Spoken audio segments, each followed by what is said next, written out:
अब हमारे practice set का अगला सवाल है क्वेश्चन नंबर 61, जिसमें इस प्रकार से प्रश्न लिखा हुआ है 1/2 plus 1/3 plus 1/6 plus dash dash dash 9 पदों तक का योग है। ऑप्शन ए है -3/2, बी में 1/2, सी में 3/4 यानी 3/4 और डी में इनमें से कोई नहीं। अर्थात इस प्रकार से 1/2 plus 1/3 plus 1/6 plus dash dash dash हमें 9 पदों तक इसका योग चाहिए। ये एक समांतर श्रेणी है और हमें इस समांतर श्रेणी के 9 पदों तक का योग चाहिए, ठीक ना। तो समांतर श्रेणी के इन पदों तक का योग निकालने के लिए हम ये फार्मूला लगाते हैं, ये एस एन बराबर n/2 bracket 2a plus n-1 और गुने में d, ठीक ना। तो किसी भी समांतर श्रेणी के इन पदों तक का योग निकालना हो तो ये फार्मूला अप्लाई किया जाता है। इसमें हमें ये जो समांतर श्रेणी दी गई है इसमें 9 पदों तक का योग चाहिए, है ना। तो इसीलिए n जो हो जाएगा यहाँ पर कितना 9 और a जो है इस श्रेणी का पहला पद होता है, यानी समांतर श्रेणी का पहला पद जो कि कितना है 2, तो a बराबर हो गया 1/2 और फिर क्या है d जो हो जाता है सर्वांतर होता है। तो सर्वांतर यानी दूसरे पद और माइनस पहले पद को करके हम निकाल सकते हैं। तो यहाँ पे निकाल लेते हैं d बराबर 1/3 और दूसरा पद ये है, पहला पद है 1/2। इसे सॉल्व किया जाए तो 2 - 3/6 हो जाएगा और यहाँ पे सॉल्व किया जाए तो -1/2 हो जाएगा, है ना। सॉरी 1/2 करें -1/6 हो जाएगा, ठीक ना। तो n कितना हो गया -1/6, इसीलिए s कितना चाहिए 9 चाहिए। तो n की जगह पर यहाँ पर 9/2 और यहाँ जो है 2, a की जगह पर कितना रखना है ये 1/2 और n की जगह पर 9 -1 और गुने में d की जगह पर -1/6 ब्रैकेट, फिर यहाँ 9/2 हो गया, फिर ये और ये कैंसिल होकर के 1 प्लस यहाँ हो गया, ये माइनस है ना तो यहाँ भी माइनस हो जाएगा क्योंकि ये माइनस है और घटा करके कितना हो जाएगा 9 और बट्टे में 1/6। तो इस तरीके से अगर हम सॉल्व करें तो कितना हो जाएगा 4 और ये हो जाएगा 3, ठीक ना। ब्रैकेट बंद बराबर हो गया 9/2 ब्रैकेट 1 - 4/3, है ना। इस तरीके से बराबर अगर इसे सॉल्व किया जाए कितना होगा 9/2 और ये हो गया 3 - 4/3, इसी तरीके से ना। हाँ, तो यहाँ पे लिखेंगे घटाएंगे तो हो गया 9/2 और ये घट करके हो गया -3 में से 4 घटेगा तो -1 और बट्टे में 3, इस तरीके से, ठीक ना। तो 3 एकम 3, 3 तिया 9 मरतबे कट जाएगा यानी 3 मरतबे 9 कट जाएगा तो हो गया ऊपर में -3/2। इसमें सही ऑप्शन कौन हो गया ये -3/2। तो 61 का सही ऑप्शन कौन है ए। अब अगला सवाल है क्वेश्चन नंबर 62, लिखा हुआ है cos square A bracket 1 plus tan square ए बराबर डैश और ऑप्शन है ए में दिया गया है साइन स्क्वायर ए, बी में कॉट ए, सी में 1 और डी में कॉसेक स्क्वायर ए। तो इस प्रकार से प्रश्न है cos square A bracket 1 plus tan square ए। तो इसे हम चेंज कर सकते हैं, है ना, इसे रहने देंगे cos स्क्वायर ए और ये जो हो गया ये 1 प्लस tan स्क्वायर ए। इसकी जो आइडेंटिटी होती है उसे हम लिख सकते हैं सेक स्क्वायर ए, ऐसे लिख सकते हैं, ठीक ना। ये कट नहीं है बराबर, ठीक। अब ये cos स्क्वायर ए है तो रहने देते हैं, लेकिन इसे हम क्या कर सकते हैं सेक अनुपात जो होता है वो cos अनुपात का व्युत्क्रम होता है, तो इसीलिए इसके बदले हम लिख सकते हैं cos स्क्वायर ए। तो ये और ये कैंसिल होगा, बचेगा क्या 1। तो 61 में सही ऑप्शन कौन हो गया सी यानी 1, ठीक ना। अब अगला प्रश्न है क्वेश्चन नंबर 63, यदि बिंदुओं ए 6,5 और बी 4,y को मिलाने वाले रेखाखंड का मध्य बिंदु x,6 हो तो y का मान है, ऑप्शन में है ए 5, बी 6, सी 8 और डी 7। अर्थात इसमें हमें एक बिंदु दिया गया है ए है ये बिंदु जिसका नियामक है 6,5 और दूसरा बिंदु है बी बी है और इसका नियामक है कितना, इसका नियामक है 4,y, ठीक ना। और इन दोनों को मिलाने वाली रेखा ये है और इसका मध्य बिंदु है x,6। तो यहाँ y कितना है वो हमें चाहिए, ठीक। तो ये जो मध्य बिंदु निकलता है इन दोनों बिंदुओं से ऐसे निकाल सकते हैं, इसका y नियामक और प्लस इसका y नियामक और बट्टे में 2, है ना।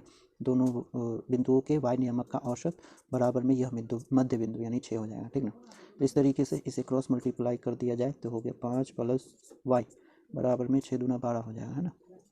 या y बराबर इसे उस पक्ष में ले जाएंगे तो 12 है -5 हो जाएगा तो घट करके कितना बचेगा 7, ठीक ना। इसीलिए y बराबर कितना हो जाएगा 7। तो इसमें सही ऑप्शन कौन है, ऑप्शन डी सही है, ठीक ना। क्वेश्चन नंबर 63 का सही ऑप्शन कौन हो गया 7। फिर अगला सवाल है क्वेश्चन नंबर 64।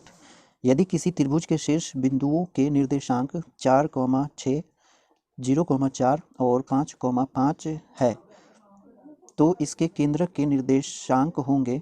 ऑप्शन ए में है 5,2, बी में 3,5, सी में 1,3 और डी में है 4,4। अर्थात इस प्रकार से हमें त्रिभुज दिया गया है और उसके शीर्ष दिए गए हैं, ठीक ना। और हमें क्या करना है कि ये जो केंद्रक है उसके निर्देशांक यानी एक्स वाई मान लेते हैं, वो क्या होंगे वो चाहिए, ठीक ना।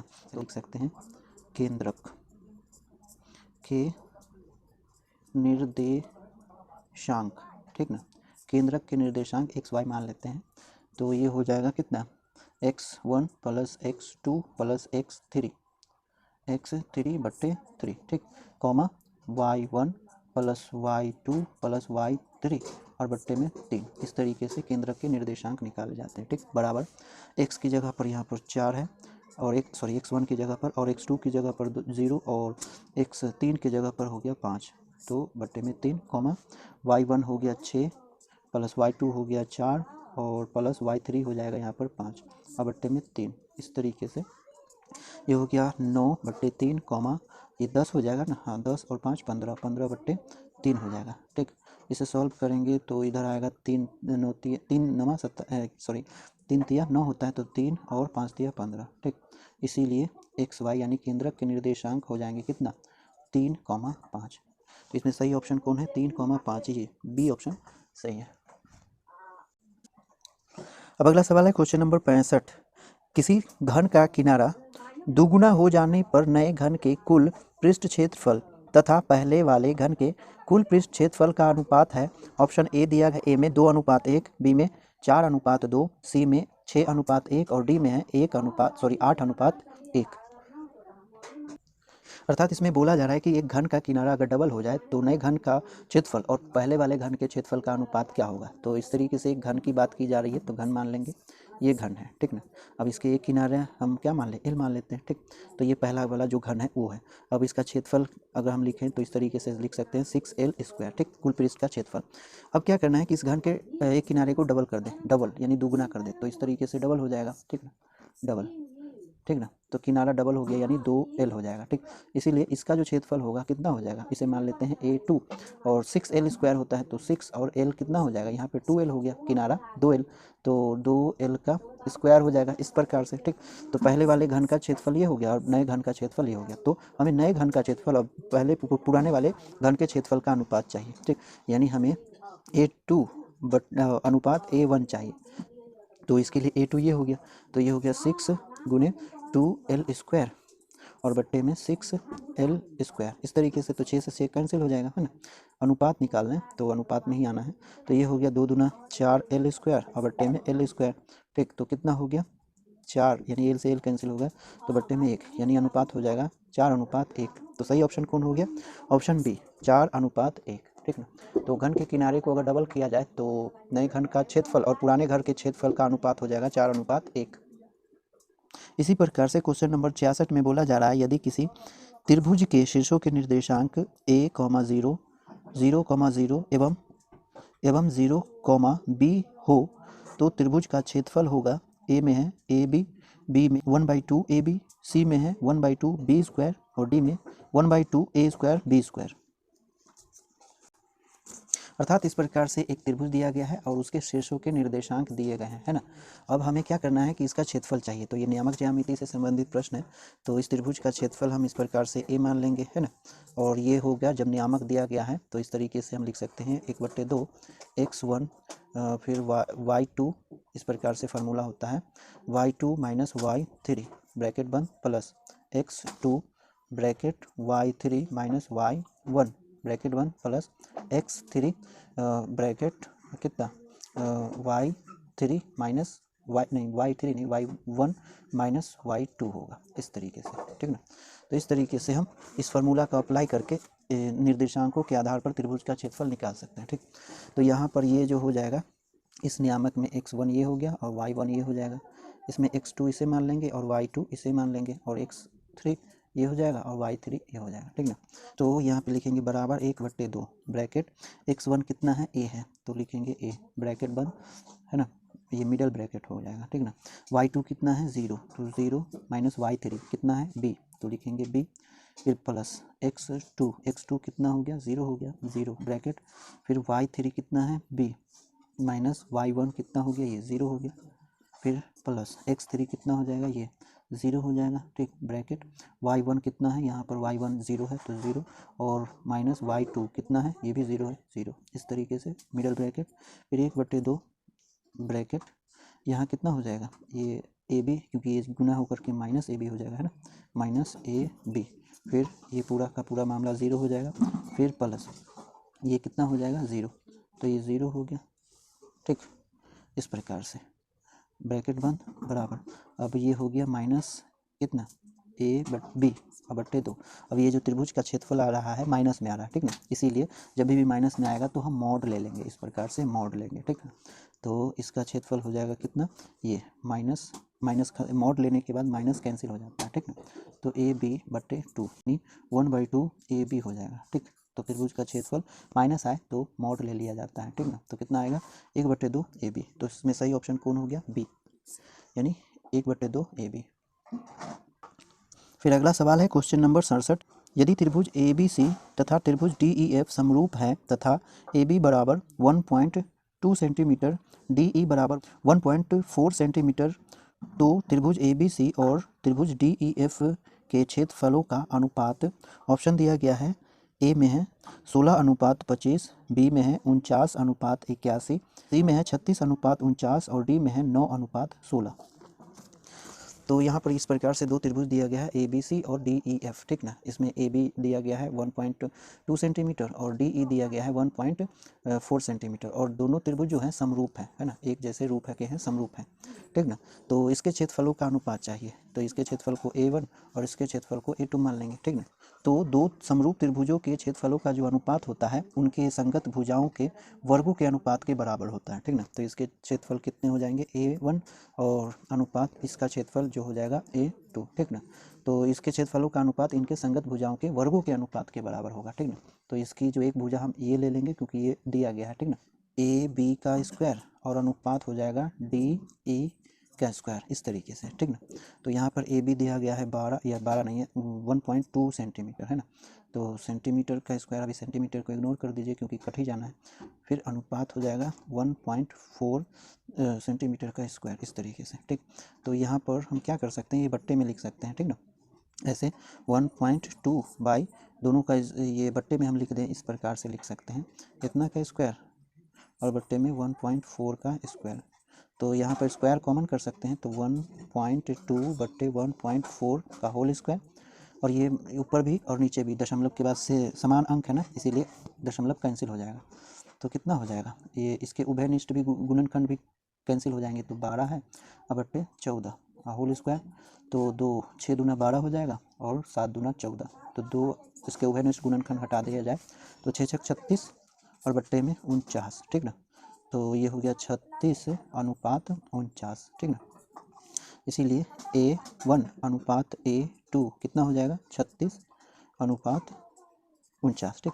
तो दोनों त्रिभुजों के क्षेत्रफलों का अनुपात हो गया 36:49, जो कोई कौन सा है, सी ऑप्शन सही है। अब है क्वेश्चन नंबर 68, जिसमें लिखा है, यदि त्रिभुज ए बी सी तथा त्रिभुज डी ई एफ समरूप हैं तथा त्रिभुज ए बी सी का परिमाप 30 सेंटीमीटर, त्रिभुज डी ई एफ का परिमाप 20 सेंटीमीटर और ए बी बराबर 12 सेंटीमीटर, तो डी ई बराबर है, ऑप्शन दिया गया है, ए में 12 सेंटीमीटर, बी में 8 सेंटीमीटर, सी में है 16 सेंटीमीटर और डी में 10 सेंटीमीटर। तो इस प्रकार से दो त्रिभुज है ए बी सी और डी ई एफ, दोनों समरूप हैं, ये दोनों त्रिभुज समरूप हैं, ठीक ना। इसका परिमाप को हम P1 मान लेंगे जो है 30 सेंटीमीटर और इसके परिमाप को P2 मान लेंगे जो है 20 सेंटीमीटर। इस त्रिभुज की एक भुजा दी गई है 12 सेंटीमीटर और हमें ये डी ई चाहिए, है ना, इस त्रिभुज की ये भुजा। तो चूंकि ये दोनों त्रिभुज समरूप है, ठीक ना, तो समरूप त्रिभुज जब होते हैं ना तो उसके परिमापों का जो अनुपात होता है वो संगत भुजाओं के अनुपात के बराबर होता है, ठीक। तो पहले त्रिभुज के परिमाप को हम ऐसे लिखेंगे P1 और अनुपात P2, इस तरीके से, और ये जो अनुपात बताया जा रहा है वो इस प्रकार से हो जाएगा, इसके संगत भुजाओं के अनुपात के बराबर, यानी AB अनुपात DE, इस तरीके से, ठीक ना। तो P 1:P2 को हम P1/P2 लिख सकते हैं और इसे AB/DE लिख सकते हैं, ठीक ना। या P1 दे रखा है कितना, ये 30 सेंटीमीटर, तो 30 सेंटीमीटर और P2 है 20 सेंटीमीटर बराबर AB है 12 सेंटीमीटर और DE तो हमें चाहिए ही, ठीक, तो DE रहने देंगे, ठीक ना। ये और ये कैंसिल हो जाएंगे, ठीक। अब हमें क्या करना है, ये बचा क्या है लिखेंगे यहाँ पर, या कितना हो गया 3/2 बराबर में 12/TE, इस तरीके से। तो इस प्रकार से हम क्रॉस मल्टीप्लाई करेंगे, क्रॉस गुणन, ठीक ना।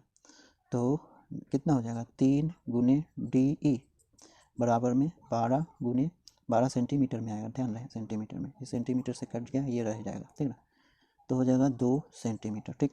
अब दोनों तरफ यहाँ पर हम क्या, यहाँ या बराबर में लिखेंगे, दोनों तरफ 3 से भाग कर देंगे। तो एक बार लिख ही लेते हैं ना, यहाँ पर इसे हटा देते हैं। तो 3DE बराबर 12 दूना 24 हो जाएगा, तो 24 सेंटीमीटर, तो 3 8 24 हो जाता है ना। तो इसीलिए DE कितना हो जाएगा, DE हो जाएगा 8 सेंटीमीटर। तो इसमें सही ऑप्शन कौन हो गया, 8 सेंटीमीटर यानी बी।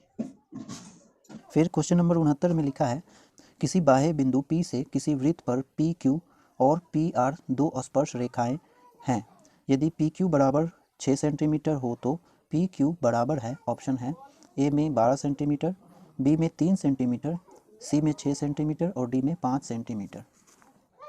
अर्थात इस प्रश्न में एक वृत्त की बात की जा रही है। तो इस प्रकार से एक वृत्त है, ठीक, और इसके बाहर एक बिंदु है यहाँ पर, ठीक ना। इस बिंदु को P माना गया है, ठीक ना। इस बिंदु से इस पर दो स्पर्श रेखाएं खींची गई हैं। इसी बिंदु से इस तरीके से एक स्पर्श रेखा गुजरेगी। स्पर्श रेखा जो होती है वृत्त को स्पर्श करते हुए जाती है, ठीक ना, सिर्फ टच करती है, छेद नहीं करती, ठीक ना।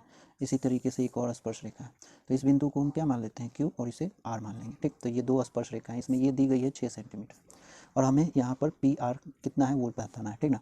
तो एक कॉन्सेप्ट है कि वृत्त के किसी बाहरी बिंदु से, है ना, वृत्त के किसी बाहरी बिंदु से उस पर खींची गई स्पर्श रेखाएं, अधिक से अधिक 2 ही स्पर्श रेखाएं खींची जा सकती हैं। किसी एक बिंदु से किसी वृत्त पर अधिक से अधिक 2 स्पर्श रेखाएं खींची जा सकती हैं, ठीक। और ये दोनों स्पर्श रेखाएं जो होती है आपस में बराबर होती हैं। यानी यहाँ पर इस स्पर्श रेखा की जो लंबाई है 6 सेंटीमीटर, तो इसकी भी लंबाई हो जाएगी 6 सेंटीमीटर, ठीक ना। तो ये कॉन्सेप्ट है, ठीक। तो इसमें सही ऑप्शन कौन होगा, ये 59 का ऑप्शन कौन सा, सी ऑप्शन सही है, यानी 6 सेंटीमीटर। दोनों स्पर्श रेखाएं बराबर लंबाई की होगी, तो ये 6 है तो ये भी 6। क्वेश्चन नंबर 70 में लिखा है, यदि किसी वृत्त का व्यास 14 सेंटीमीटर हो तो वृत्त का क्षेत्रफल होगा, ऑप्शन दिया गया है, ए में 616 सेंटीमीटर स्क्वायर, बी में 221 सेंटीमीटर स्क्वायर, सी में 154 सेंटीमीटर स्क्वायर और डी में 77 सेंटीमीटर स्क्वायर। तो इसमें एक वृत्त की बात की जा रही है। इस प्रकार से एक वृत्त है और इसका व्यास दिया गया है कितना, व्यास है 14 सेंटीमीटर, ठीक ना, 14 सेंटीमीटर, ठीक। तो इसका क्षेत्रफल कितना होगा ये हमें चाहिए, ठीक। तो अगर वृत्त का व्यास अगर दिया हो तो व्यास को हम डी से डिनोट करते हैं। तो व्यास दिया गया हो तो इसका क्षेत्रफल हम लिख सकते हैं, क्षेत्रफल ऐसे, वृत्त का क्षेत्रफल, है ना, वृत्त का क्षेत्रफल बराबर होता है क्या चीज़, πD²/4। इस तरीके से अगर किसी वृत्त का व्यास दिया गया हो तो उसका क्षेत्रफल हम इस तरीके से निकाल सकते हैं, और त्रिज्या दी गई हो तो उसका क्षेत्रफल हम इस प्रकार से लिख सकते हैं, वृत्त का क्षेत्रफल जो हो जाएगा πr², ठीक। लेकिन जब वृत्त का व्यास दिया गया हो तो क्षेत्रफल हम इस फार्मूला के आधार पर निकाल सकते हैं, ठीक। तो यहाँ पाई का पाई हो जाएगा और यहाँ पर डी जो दिया गया है 14 सेंटीमीटर, तो उसका स्क्वायर हो जाएगा और बट्टे में 4। अब इसे सॉल्व करेंगे तो 22/7 इसका वैल्यू रखेंगे, किसका, पाई का, और ये 14 गुने 14 सेंटीमीटर का स्क्वायर, अब बट्टे में 4 हो जाएगा, ठीक। तो इसे 2 मरतबे काट सकते हैं, 7 दूना 14, ठीक। इसे भी 2 मरतबे, फिर इसे भी 2 मरतबे, ठीक। तो 11 मरतबे कट जाएगा, बचेगा ये 11, फिर यहाँ बच गया कितना, ये 14 सेंटीमीटर का स्क्वायर, ठीक। अब ये गुना किया जाए तो कैसे होगा, 14 और 14 इस तरीके से, तो 4 5 1 सेंटीमीटर स्क्वायर, ठीक। तो इसका गुणनफल कितना हो जाएगा, ये 154 सेंटीमीटर का स्क्वायर। इसीलिए वृत्त का क्षेत्रफल कितना हो गया, 154 सेंटीमीटर स्क्वायर, ठीक। तो इसमें सही ऑप्शन कौन हो गया, सी, 154 सेंटीमीटर स्क्वायर, ठीक है। ये जो फार्मूला है हम तब लगाते हैं जब वृत्त का व्यास दिया गया हो, ठीक ना, πD²/4, और जब त्रिज्या दी गई हो तो वृत्त का क्षेत्रफल πr², ठीक ना। इसी प्रकार से क्वेश्चन नंबर 71 में लिखा है, यदि किसी वृत्त का व्यास 14 सेंटीमीटर हो तो वृत्त की परिधि होगी, ए में है 7 सेंटीमीटर, बी में 22 सेंटीमीटर, सी में है 44 सेंटीमीटर और डी में है 66 सेंटीमीटर। तो इसे हम इस प्रकार से सॉल्व करेंगे। ये वृत्त है और इसका व्यास दिया गया है कितना, 14 सेंटीमीटर। व्यास को हम डी से डिनोट करते हैं, ठीक। तो जब व्यास दिया गया हो तो वृत्त की परिधि चाहिए ना, तो परिधि, वृत्त की परिधि इस तरीके से हम लिखते हैं कितना, पाई डी लिखते हैं, ठीक। जब वृत्त का व्यास दिया गया हो तो वृत्त की परिधि हम इस प्रकार से पाई डी निकालते हैं। लेकिन अगर त्रिज्या दी जाती है तो यही चीज़ हम कैसे निकालते हैं, 2 पाई आर, इस प्रकार से, ठीक। तो जब भी वृत्त की त्रिज्या दी जाए तो वृत्त की परिधि हम निकालेंगे 2 पाई आर, और जब वृत्त का व्यास दिया गया हो तब उसकी परिधि हम निकालेंगे पाई डी से, ठीक ना। तो पाई का वैल्यू हम कितना रखेंगे, 22/7, ठीक। और डी यहाँ पर है 14 सेंटीमीटर, तो 14 सेंटीमीटर इस तरीके से, ठीक। 7 दूना 14 मरतबे कट जाएगा, है ना। तो 2 मरतबे कटा तो बचा कितना, 22 गुने 2 सेंटीमीटर, और इसे सॉल्व करेंगे तो कितना हो जाएगा, 44 सेंटीमीटर। तो इसमें सही ऑप्शन कौन हो गया, 44 सेंटीमीटर, यानी सी ऑप्शन सही है। अब अगला सवाल है क्वेश्चन नंबर 72। एक वृत्त की परिधि तथा व्यास का योगफल 29 सेंटीमीटर है। वृत्त का व्यास होगा, ऑप्शन दिया गया है, ए में है 3.5 सेंटीमीटर, बी में है 7 सेंटीमीटर, सी में 14 सेंटीमीटर और डी में 21 सेंटीमीटर। तो एक वृत्त की बात की जा रही है, ठीक ना। वृत्त की परिधि और उसका व्यास दिया गया है, ठीक ना। तो व्यास को हम क्या मान लेंगे, डी मान लेंगे, ठीक ना, और व्यास हमें चाहिए। तो प्रश्न से लिखेंगे, प्रश्न से यहाँ पर जो दिया गया है वृत्त की परिधि, वृत्त की परिधि और प्लस व्यास, ठीक ना, और इन दोनों का योगफल, ये वृत्त की परिधि और व्यास का जो योगफल है वो कितना बताया जा रहा है, ये है 29 सेंटीमीटर, ठीक ना। तो यहाँ पर कितना है, ये 29 सेंटीमीटर। तो वृत्त की परिधि हम कैसे निकालते हैं, अगर व्यास के रिस्पेक्ट में अगर निकालें तो पाई डी लिखेंगे, पाई और डी इस प्रकार से, और व्यास प्लस में डी बराबर में ये 29 सेंटीमीटर, ठीक ना। ध्यान रहे, जब भी व्यास दिया गया हो तो परिधि कैसे निकालेंगे, परिधि पाई डी, ठीक ना, पाई डी लिखेंगे, और त्रिज्या दी गई होगी तो 2 पाई आर लिखेंगे, ठीक ना, इस तरीके से। तो यहाँ पर व्यास हमें चाहिए ना, तो इसीलिए पाई डी लिखेंगे। तो पाई सॉरी डी और डी कॉमन है तो कॉमन कर लेंगे, या बराबर में या देंगे यहाँ पर भी। तो ये हो गया पाई और प्लस में 1 हो जाएगा, बराबर में 29 ना, हाँ 29 सेंटीमीटर। और या डी, यहाँ पाई का वैल्यू कितना हो जाएगा, 22/7 और प्लस 1 और बराबर में 29 सेंटीमीटर। अब इसे सॉल्व करेंगे तो ये हो जाएगा कितना, 7 इकाई 7 और प्लस में 22, तो हो जाएगा 29/7 और बराबर में है 29 सेंटीमीटर। तो ये और ये कैंसिल हो गया, बचा क्या, D/7 बराबर में 1 सेंटीमीटर, इसीलिए D बराबर हो जाएगा 7 सेंटीमीटर, ठीक ना। तो यहाँ पर सही ऑप्शन कौन हो गया, बी ऑप्शन सही है, क्योंकि 7 सेंटीमीटर है व्यास, ठीक ना। तो ये अब क्वेश्चन नंबर 73 में बोला जा रहा है, 8 सेंटीमीटर त्रिज्या वाले वृत्त के अंदर से 6 सेंटीमीटर व्यास वाले वृत्त को काट कर हटाने पर बचे भाग का क्षेत्रफल है। ऑप्शन ए में है 26 सेंटीमीटर का स्क्वायर, बी में 2 पाई सेंटीमीटर स्क्वायर, सी में 55 पाई सेंटीमीटर स्क्वायर और डी में है 14 पाई सेंटीमीटर स्क्वायर। तो इसमें जो बोला जा रहा है, एक वृत्त है इस तरीके से, ठीक, इसकी त्रिज्या है 8 सेंटीमीटर, ठीक ना, इसकी त्रिज्या है 8 सेंटीमीटर। अब इसमें से एक 6 सेंटीमीटर व्यास वाला है ना, 6 सेंटीमीटर व्यास वाला वृत्त काट लिया जाता है, ठीक। तो बचे हुए भाग का क्षेत्रफल हमें चाहिए, ठीक ना। तो ये जो काटा जाता है उसकी त्रिज्या कितनी है, आर है, ठीक। तो बचे भाग का क्षेत्रफल हम लिखेंगे, यहाँ लिख लेते हैं, बचे भाग का क्षेत्रफल बराबर जो होगा ये बड़े वृत्त का क्षेत्रफल है ना, और माइनस इस छोटे वृत्त का क्षेत्रफल।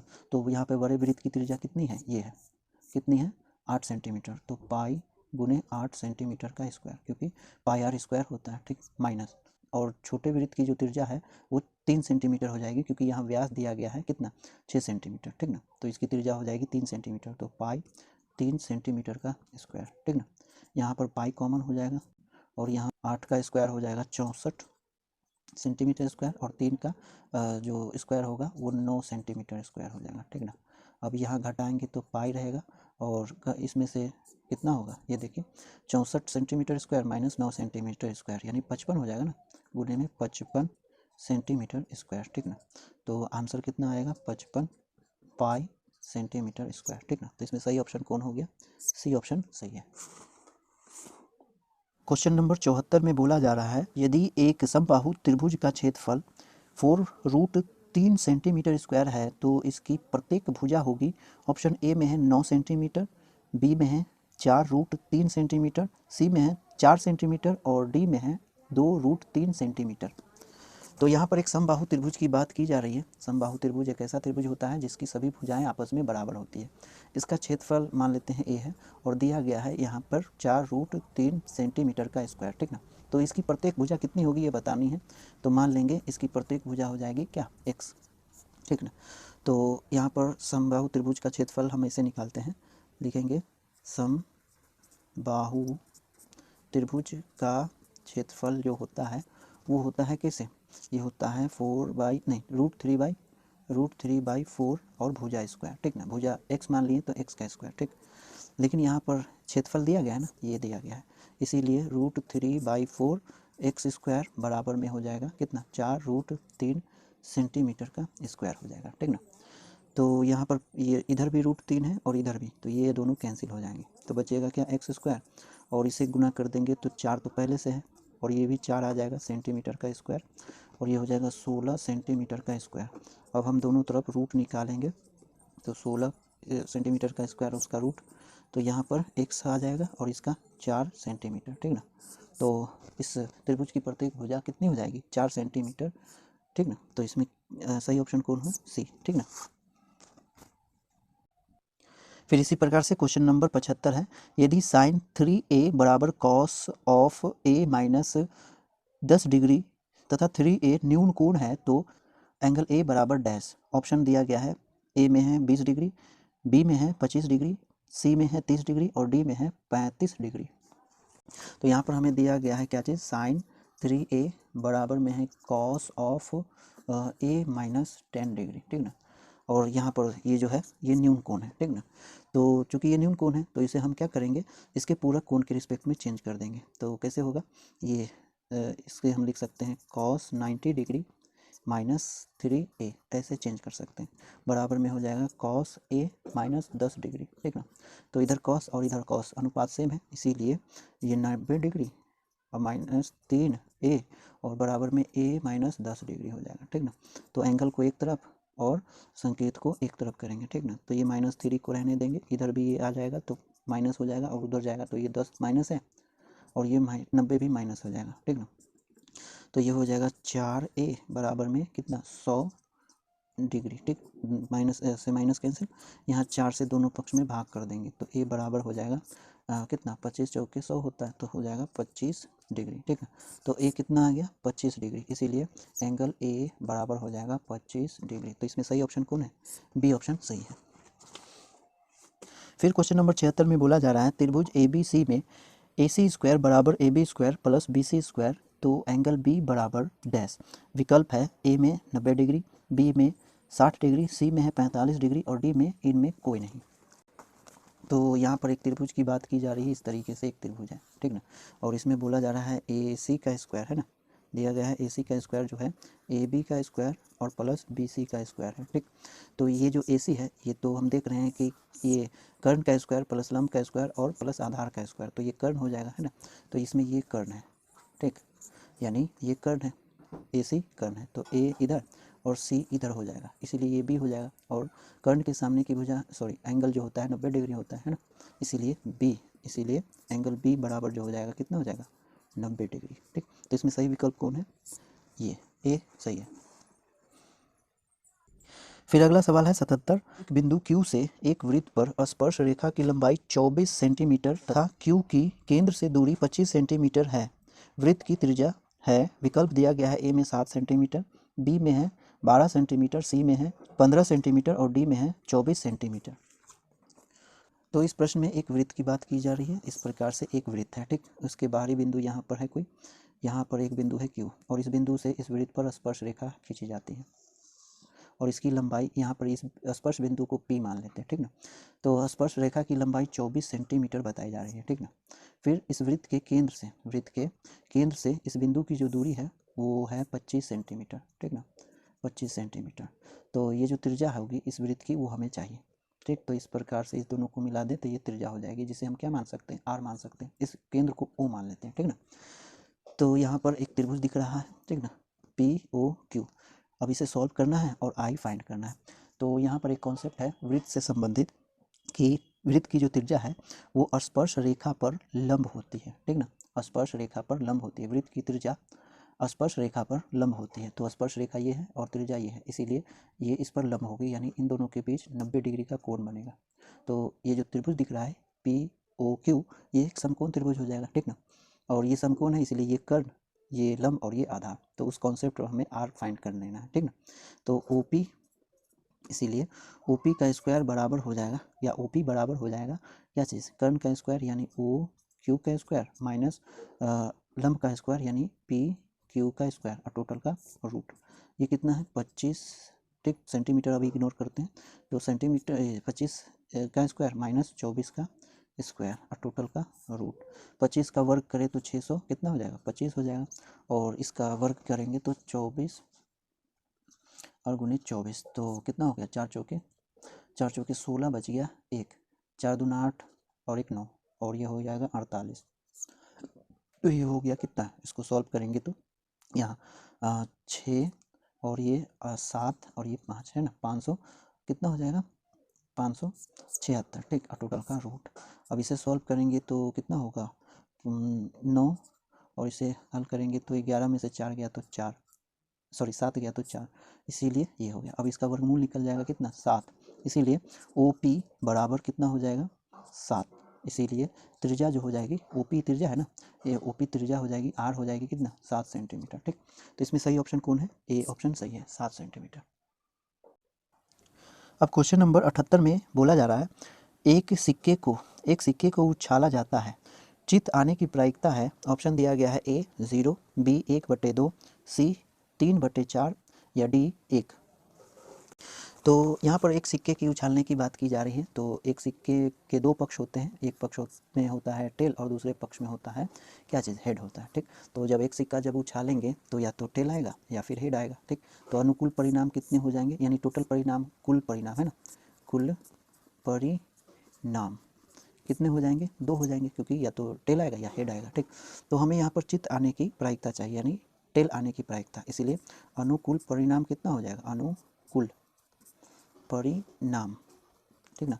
अनुकूल परिणाम यानी टेल कितनी बार आ सकता है, एक ही बार आ सकता है, इसीलिए अनुकूल परिणाम 1 हो गया। इसीलिए चित्त आने की प्रायिकता लिखेंगे, चित्त आने की प्रायिकता बराबर अनुकूल परिणामों की संख्या बटे कुल परिणामों की संख्या। तो अनुकूल परिणाम कितने हैं, 1, और कुल परिणाम कितने हैं, 2, तो बटे में 2, ठीक ना। तो चित्त आने की प्रायिकता कितनी होगी, ये 1/2। तो इसमें सही ऑप्शन कौन हो गया, ऑप्शन बी सही है, ठीक ना। फिर क्वेश्चन नंबर 79 में है, किसी परीक्षा में सौम्या के पास होने की प्रायिकता 4/5 है। सौम्या के फेल होने की प्रायिकता है, ए में दिया गया है 2/5, बी में है 1/2, सी में है 4/5 और डी में है 3/5। तो यहाँ पर पास होने की प्रायिकता को हम पी ई मान लेंगे, ठीक ना, और पास नहीं होने की प्रायिकता यानी फेल होने की प्रायिकता पी ई डैश मान लेंगे, ठीक ना। तो पास होने की प्रायिकता दी गई है और पास नहीं होने की यानी फेल होने की प्रायिकता हमें चाहिए, ठीक ना। तो यहाँ पर एक कॉन्सेप्ट होता है कि किसी घटना के घटित होने की प्रायिकता प्लस घटना के नहीं घटित होने की प्रायिकता बराबर 1 होती है, ठीक ना। तो इसीलिए हम लिखेंगे क्या चीज़, पास होने की प्रायिकता, यहाँ लिखेंगे पास होने की प्रायिकता प्लस फेल होने की प्रायिकता बराबर में 1, ठीक ना। यानी किसी घटना के होने की प्रायिकता और नहीं होने की घटना दोनों को मिलाकर के कुल प्रायिकता कितनी होती है, 1। तो पास होने की प्रायिकता को हमने माना है पी ई और पास नहीं होने की प्रायिकता को हमने पी ई डैश मान लिया है, ठीक ना। तो ये हो जाएगा कितना, 1, या ये दिया गया है कितना 4/5, तो पी ई डैश बराबर में 1। तो पी ई डैश चाहिए तो इसे उस पक्ष में ले जाएंगे, तो 1 - 4/5 हो जाएगा। सॉल्व करेंगे तो 5 - 4 बट्टे में कितना हो जाएगा, ये 5, ठीक ना। तो ये हो गया कितना 1/5, ठीक। तो सौम्या के फेल होने की प्रायिकता कितनी हो जाएगी, यानी पी ई डैश कितनी हो जाएगी 1/5। तो फेल होने की प्रायिकता कितनी हो गई, ये 1/5, यानी ऑप्शन बी सही है। फिर क्वेश्चन नंबर 80 में लिखा है 2 cos 67 डिग्री बटे साइन 23 डिग्री माइनस tan 40 डिग्री बटे cot 50 डिग्री माइनस cos 0 डिग्री बराबर डैश। विकल्प है ए में है 1, बी में -1, सी में 2 और डी में है 0। तो इस प्रकार से दिया गया है सवाल। यह त्रिकोणमिति से संबंधित है और वो भी पूरक कोण वाले कॉन्सेप्ट से, ठीक ना। तो हम क्या करेंगे कि अंश और हर में किसी एक को चेंज करेंगे, क्योंकि यहाँ पर जो अनुपात है उसके साथ साथ एंगल भी अलग अलग है, और एंगल को बराबर करने की कोशिश करेंगे, ठीक ना। तो यहाँ पर अंश को ही चेंज करते हैं, तो ये लिखेंगे बराबर 2, और इसे इसके पूरक कोण के रिस्पेक्ट में चेंज करें तो लिखेंगे साइन 90 डिग्री माइनस 67 डिग्री, और बट्टे में नीचे वाले को यानी हर को चेंज नहीं करेंगे, ऐसे ही लिखेंगे, ठीक ना। इस प्रकार के जब भी सवाल आएंगे तो आप किसी अंश या हर में किसी एक को चेंज करो, ठीक ना। फिर यहाँ पर हम देख रहे हैं कि ये है tan 40 डिग्री, इसे भी चेंज करेंगे cot 90 डिग्री और माइनस 40 डिग्री, ठीक ना। अब बट्टे में cot 50 डिग्री, ठीक। और यहाँ पर cos 0 डिग्री दिया गया है जिसका वैल्यू हो जाता है 1, है ना। cos 0 डिग्री बराबर कितना होता है, 1 होता है, ठीक। तो यहाँ पर 2 और इसे हम सॉल्व किया करें तो कितना हो जाएगा 23 डिग्री और बट्टे में साइन कितना, साइन 23 डिग्री, है ना, माइनस कॉट कितना हो जाएगा 50 डिग्री और बट्टे में कॉट 50 डिग्री माइनस 1, ठीक ना। अब 2 और ये कैंसिल होगा, 1 बचेगा, ये भी कैंसिल होकर के 1 बचेगा -1, ठीक। तो यहाँ हो गया 2 एकम 2 और ये दोनों जोड़ करके 2 हो जाएगा, तो 2 में से 2 घटा तो कितना होगा 0, ठीक ना। तो इसमें सही विकल्प कौन है, डी, ठीक। तो क्वेश्चन नंबर 80 का सही विकल्प हो गया डी।